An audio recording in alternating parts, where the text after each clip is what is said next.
క్రీస్తునందు దేవుని బిడ్డలకు మన ప్రభును ప్రియరక్షకుడైన యేసుక్రీస్తు నామమున శుభములు వందనాలు దేవుని పేరట తెలియజేయుచుంటున్నాను.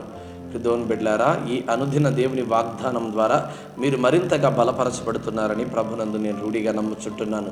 ఒకవేళ గనుక మీరు మరింతగా బలపరచబడుతుంటే తప్పకుండా మీరు ఇంకా అనేక మందికి తెలియచేయండి.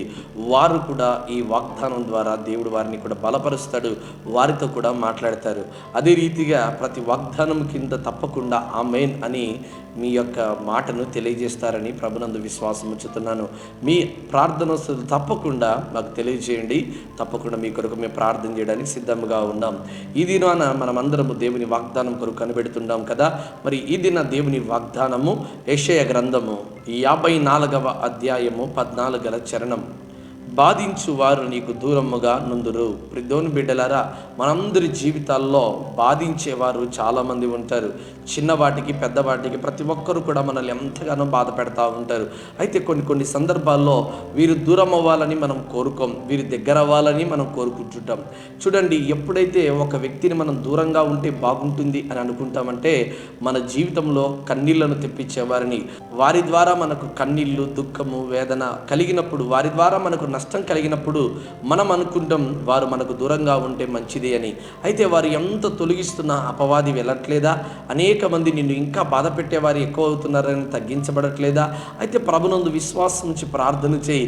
దేవా, ఈ దుష్టగ్ని బాణముల నుంచి, నన్ను బాధించే వారి నుంచి నన్ను దూరంగా తీసుకెళ్ళు ప్రభువా. ఇదిగో దుష్టుల ఆలోచన చొప్పున నేను నడవకోకుండా, వారి మార్గాన నేను ఉండకుండా ప్రభు నన్ను వేరు చేయి ప్రభువా అని ప్రభు దగ్గర ప్రార్థన చేద్దామా ప్రియమైన బిడ్డలారా? ఒకవేళ గనక నిన్ను బాధించే వారు ఎక్కువైపోతున్నారా? నీ కుటుంబీకులు నిన్ను బాధ పెడుతున్నారా? నీ కట్టుకున్న భర్తే నిన్ను భయంకరంగా బాధ పెడుతున్నాడా? ఇదిగో నీ పిల్లలు, ఇదిగో నీ అత్తమామలు, తల్లిదండ్రులు, సమాజం అనేక మంది నిన్ను బాధ పెడుతున్నారేమో. ప్రభునందు విశ్వాసం ఉంచు ప్రియమైన బిడ్డలారా, ప్రార్థన చేయి. దేవా, నన్ను బాధించే వారు దూరంగా వెళ్ళడానికి సహాయం దయచేయండి అని. తప్పకుండా వారు దూరం వెళ్ళిపోతారు. తప్పకుండా వారు నీకు దూరముగా తొలగిపోతారు.